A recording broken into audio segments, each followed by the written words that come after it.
And when you don't have the full picture, you can end up leaving money on the table. That's why there's Monarch Money. It's an all-in-one personal finance tool that brings your entire financial life together in one clean, easy-to-use interface on your laptop or your phone. Monarch is built for people with busy lives. If you put off organizing your finances, Monarch is for you. It does all the heavy lifting. You can link all your accounts in minutes, see clear data visuals, get smart categorization for your spending, and finally feel in control of your money without ever touching a spreadsheet. If you're somebody that wants to see how much money you're spending on subscriptions or, different services that you're paying for, Monarch can help you set it all up in the app so you can see how much you're paying with each different thing and see which ones you don't really need. So don't let financial opportunities slip through the cracks. Use code LOCKEDONNHL at monarchmoney.com in your browser for half off your first year.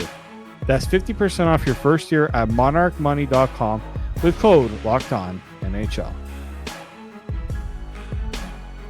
Welcome back into the Locked On Leafs podcast. Mike DeStefano, Dave Morrissey with you, as we are each and every day here on the Locked On Leafs podcast, breaking down the latest in Leafs Nation. Make sure you subscribe to the Locked On Leafs podcast wherever you get a podcast and also on YouTube as well. All right, Dave. So we've gone through a couple of the big storylines. Obviously, the new faces that are going to be there. We're excited to see what they're all about. The Michellis, Nicola Waugh, Dakota Joshua's of the world. Easton Cowan is going to be a big storyline, and whether or not he can crack the lineup. What type of development curve will he take in his first pro season in hockey? So Easton Cowan, big time storyline here. What's the top storyline for you though heading into to training camp? For me, are we going to see Austin Matthews healthy and ready to go for the year? We have not seen the guy at 100% since last training camp. Right? We knew that in training camp something happened. You don't know what it is, and it bothered him. They know. They know what it was. We don't know. They knew. We had no idea. The doctors in Germany knew. We didn't know. I want to see, will he be the assertive Austin Matthews? Will his shot have the velocity that it didn't have last year?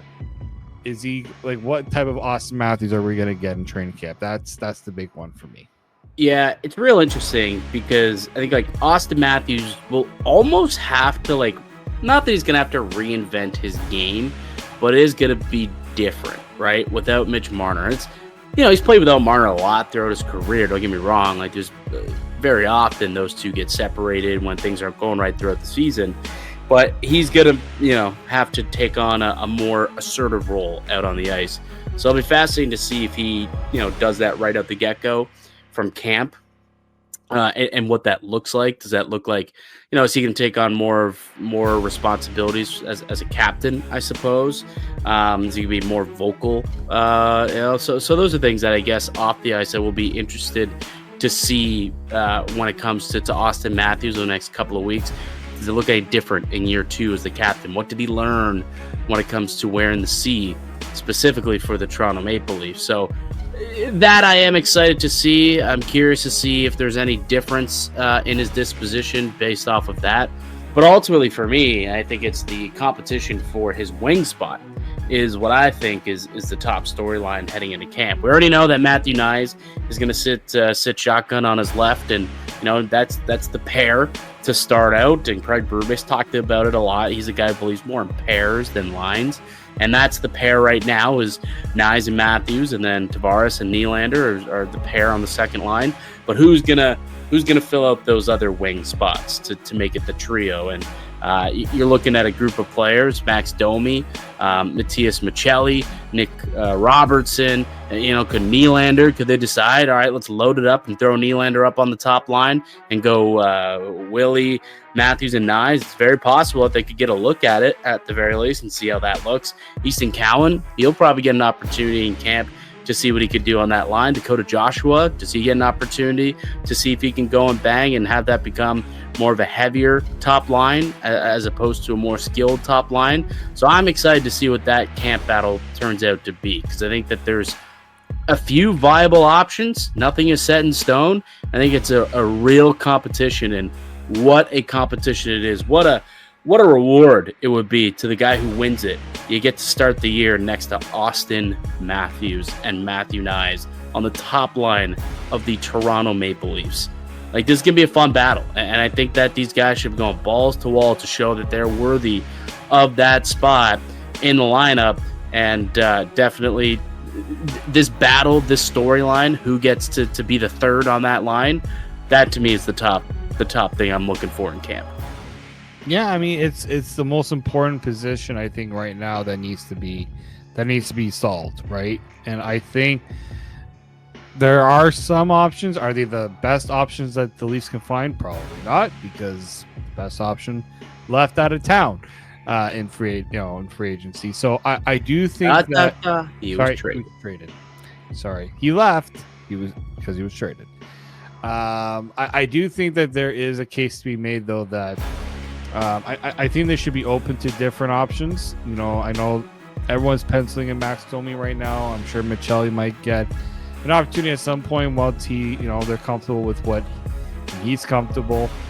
But, if I'm looking at, I look at a guy like Bob McMahon, who had a good start to the year and kind of fizzled. Can he put himself in that conversation? Like, I think there are players that maybe in the past may have not gone that opportunity that might get it now. So I'm curious to see how that will work.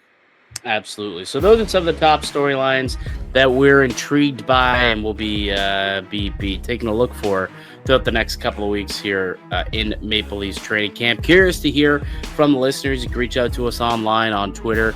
Reach out to us if you're watching on YouTube in the comment section below.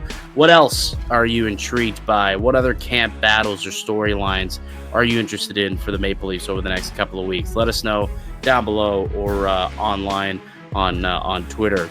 One other thing that I wanted to bring up and discuss with you, Dave, and we haven't talked about it in a couple of days, I guess. But as of now, and to be honest, it's the night before camp as of the time that we are recording this, so I suppose it could wake up to some news. But as of now, it appears Connor McDavid will be heading to training camp without a contract. Without an extension, I should say. He is contracted to play this year, but no extension in place, which would make him a free agent at the end of this upcoming season.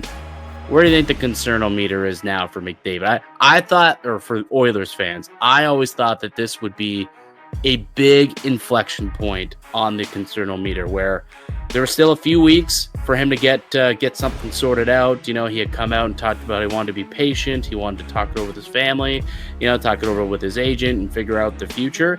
Well, they've had weeks since we last heard from him at the Hockey Canada event, where the Olympic, what they call it, the Olympic. Whatever, all the Olympians. The Olympic were there. orientation camp? Orientation, that's what I was looking for. The Olympic orientation camp.